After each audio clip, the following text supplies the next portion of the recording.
Ayun, magandang araw sa ating lahat mga kaibigan. Muli na naman nagbabalik ang lingkod Ronde TV mo. Tuloy tayo agad sa ating topic mga kababayan. Ito yung karumaldumal na nangyari na pamamaril sa loob ng isang bus mga kababayan na Victory Liner. Yun na nga mga kababayan, matagal na palang pinagplanuhan ng nag-utos at walang ibang nag-utos ay itong sariling anak ng biktima na babae, yung binaril nga sa loob ng Victory Bus Liner mga kababayan.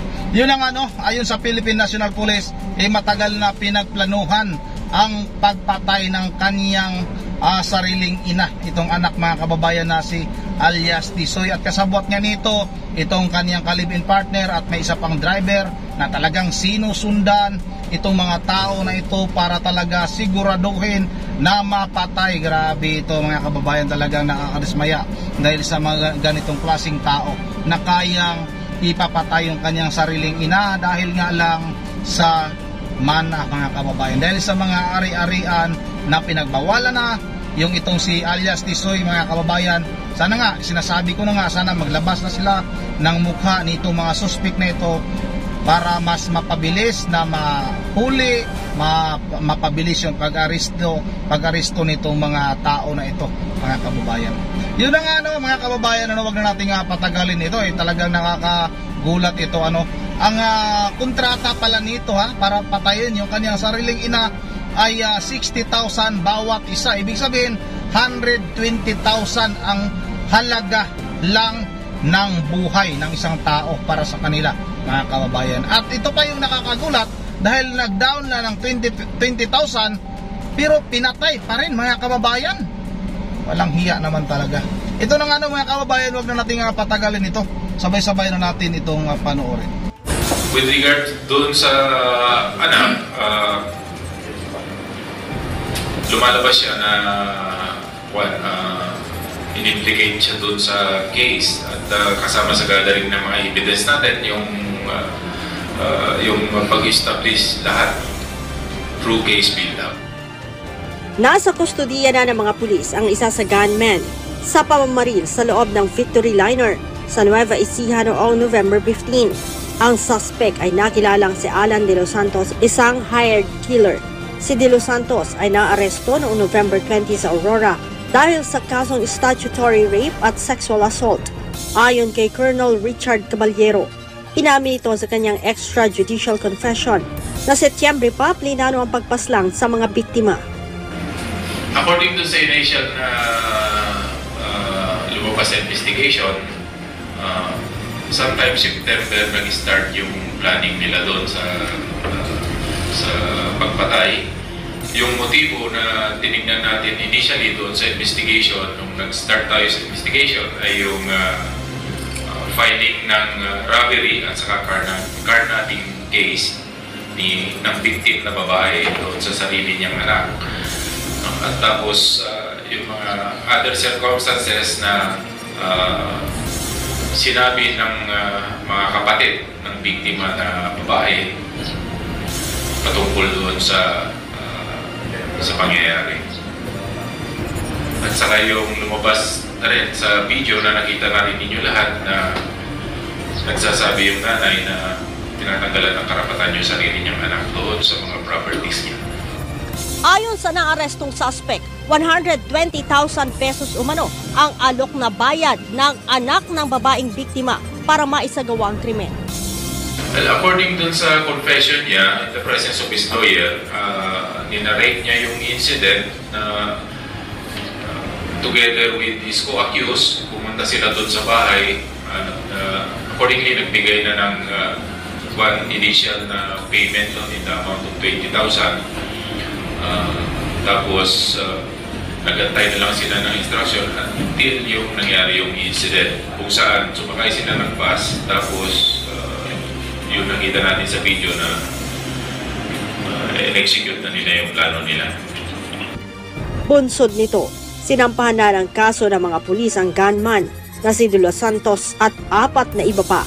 Today, we filed criminal complaint for 2 counts of murder against Alan De Los Santos and 4 others before the prosecutor's office of Nueva Ecija. November 15, kitang-kita sa CCTV footage ang pamamaril ng 2 suspect sa 2 pasahero sa loob ng Victory Liner bus habang natutulog bago mabilis na bumaba ang mga suspect matapos na isagawa ang krimen. Yun ang mga kababayan, ano kayang pakiramdam nung anak nung nakita niya yung kanyang ina napatay na mga kababayan? Wala ba itong puso? Wala itong kaluluwa? Itong anak na ito? Sinasabi ko na nga mga kababayan, dapat parusahan ito ng bitay. Talaga namang hindi karapat-dapat itong tao na ito. Matandaan yung kanyang ina mga kababayan, nakuha niya pang ipapatay dahil nga tinanggalan na siya ng karapatan doon sa mga ari-arian. Yun ang mga kababayan, isa pa, yung buhay ng tao ay halaga. Ang halaga lang pala ng buhay ng tao ay 120,000, 60,000 bawat isa. Walang hiya naman itong mga tao na ito mga kababayan. Talagang nakakagigil ito. Oy, mga mambabatas, unahin nyo muna itong atupagin, yung mga krimen na nangyayari ngayon sa ating bansa. Yung mga karumal-dumal na pangyari. Ang dami na mga nangyaring patayan ngayon mga kababayan na mga inosente ang namamatay. Dapat ito yung kanilang atupagin kaysa mag-away-away sila dyan sa Kongreso, dyan sa Senado, mag-away-away sila dyan dahil sa kanilang pangsariling interest, dahil sa politika, nag-away-away sila dyan. Dapat unahin nila itong mga krimen na ito. Paano marisolba lahat ng krimen, lahat ng patayan dahil nakakatakot na mga kababayan. Wala na tayong lugar na ligtas pa.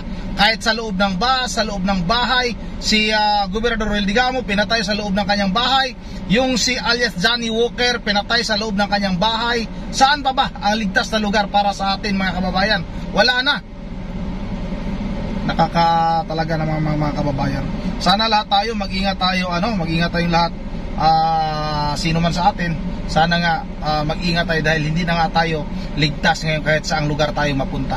Sana nga ay talagang mas mapabilis nila maaresto itong anak mga kababayan pero sa palagay ko mabilis nga itong maaresto dahil hindi naman ito isang pulis, hindi naman ito isang politiko, wala namang kapit ito, hindi naman ito katulad ng mga pinaghanap ngayon sa ating batas na itong si Arnay Teves at itong si Police Major Alan De Castro kahit nasa restricted custody mga kababayan ay hindi pa rin kayang ikulong ng kanilang mga kabaro.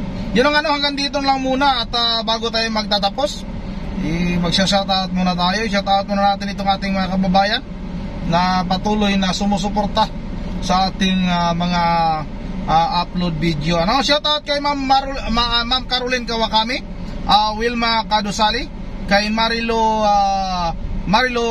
Giray, kay Husing Astiliro,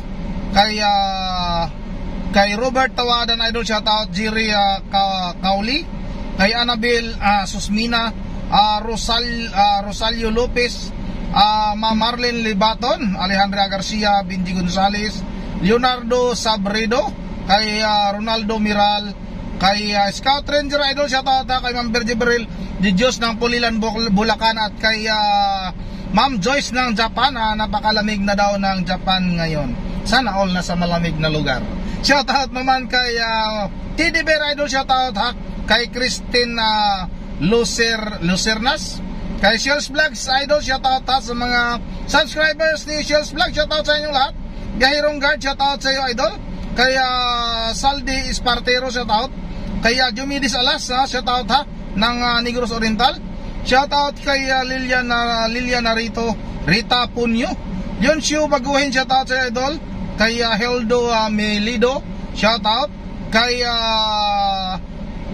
Ives Federico, shoutout kay Julita Borromeo, shoutout Rochelle Mariano, shoutout Maria Lourdes Palad Cuarto, shoutout kay Benji Gonzales, shoutout Albert Osman, AJ Reyes, at kay Edisa Borbi.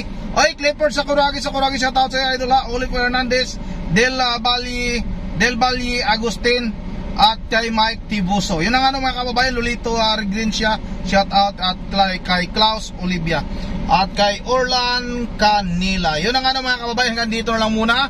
At once again, this is Ronde TV mo. Ingat tayong lahat kasi hindi na tayo ligtas ngayon mga kababayan kahit saan tayo. God bless bawat isa sa atin.